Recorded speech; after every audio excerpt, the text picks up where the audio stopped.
Muli po ang inyong lingkod, si Chef Roy. Kumusta po kayo? Biyernes Santo po ngayon, wala pong pasok kaya easy po eh. Wala pong pasok sa work. Bukas pa po kami may pasok. May binabasa pa ako dito sa Mateo 27:11 hanggang 14 po. Ipaparinig ko po sa inyo, napakaganda po ito. Pakinggan mo ninyo. Iniharap si Jesus sa gobernador at siya'y tinanong nito, "Ikaw nga ba ang hari ng mga Hudyo?" Sumagot si Jesus, "Ikaw na ang may sabi."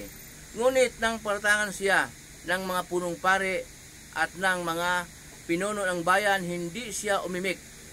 Kaya't sinabi sa kanya ni Pilato, "Hindi mo ba naririnig ang marami nilang paratang laban sa iyo?" Ngunit hindi pa rin siya umimik. Kaya't labis na nagtaka si gobernador. Yun po. Nung tinanong po siya ni Poncio Pilato po, gobernador, "Ikaw nga ba ang hari ng mga Hudyo?" Sumagot po si Jesus na, "Ikaw na ang may sabi." So, kumibo siya. Pero noong sinabi na ni Pilato po ang mga paratang laban sa kanya, hindi po siya umimik.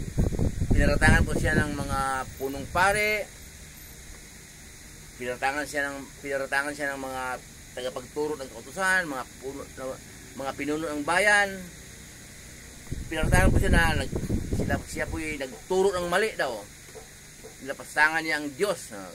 Kaya po ganun ang paratang sa kanya kasi po lagi pong nagkukontrahan yun, lagi pong pinupos sa inyong lingkod pag nagpupos ko ng salita ng Diyos na ang tagapagturo ng kautusan at si Jesus, lagi nagkukontrahan yan. Mababasa po natin. Pero ang mga tinuturo din naman ng mga punong pari at mga tagapagturo ng kautusan, galing kay Moises. Yung galing kay Moises naman na tinuturo nila, galing ni sa Diyos. Okay? Kaya nauna na pong pinos ng lingkod na binago ng Diyos ang patakaran, ang pagliligtas, ang paraan ng pagliligtas ng mga tao. Ang paraan ng Diyos sa pagliligtas niya sa mga tao, sa mga kasalanan, binago ng Diyos kasi ang tinuturo po ni Moises noon sa mga Israelita, pag nagkasala ko, maghahandog ng baka kung malaki ang kasalanan.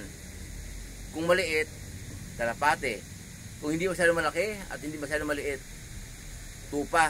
Kaya yung mga mahirap po, magkasala sila, hindi kayang maghandog, di mahirap eh. Yun namang mayaman, sinadyang magkasala, bumatay, maggasa, basta may panghandog eh, maraming panghandog, kaya madali sa kanilang maghandog kahit magkasala sila. Kaya hindi sila kinalulugan ng Diyos. Okay? At marami pong utos dapat, hindi di ba po ang 10 utos na turo ni Moises 10 utos lang, pero ngayon sa panahon natin ngayon lumawak ang kalokohan ng mga tao. Hindi lang 10 utos ang dapat ipairal sa ating sarili sa daigdig. Marami pong mga pagkakasala na wala sa 10 utos. Wala po, marami pong wala, 10 lang yun eh. Kaya po dito ngayon sa pamuhay natin, napakaraming mga ginagawa natin na mga kasalanan na wala sa utos. Talagang babaguhin ng Diyos yon. Kaya pinadala niya si Jesus upang siya magturo sa New Testament, bagong kasunduan po. Siya ang magturo at hindi na dugo ng hayop ang panghugas sa mga kasalanan ng tao, kundi dugo ni Jesus. Okay? Kaya po nung paratangan siya, hindi siya umimik. Alam naman niya na pahihirapan siya at patayin. Okay? Kaloob ng Diyos na pahihirapan siya at patayin. Tinuturing may kasalanan. Yung kasalanan natin inako niya. Siya nga yung panghandog. Wala namang problema. Kasi mabubuhay din naman. Diyos yun eh. Diyos anak. Mabubuhay din naman pagkaraan ng 3 araw. Walang laban sa kanya ang kamatayan.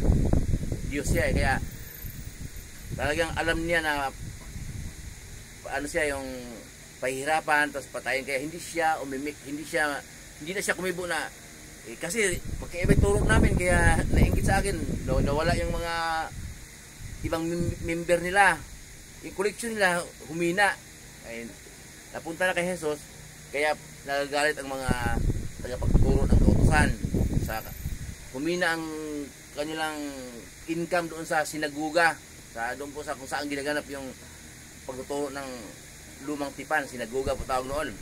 Yun po ang dahilan po, kaya ang dahilan po, ang kamatayan natin Panginoon Hesus, napakahalaga, mas mahalaga po sa kanyang kapanganakan.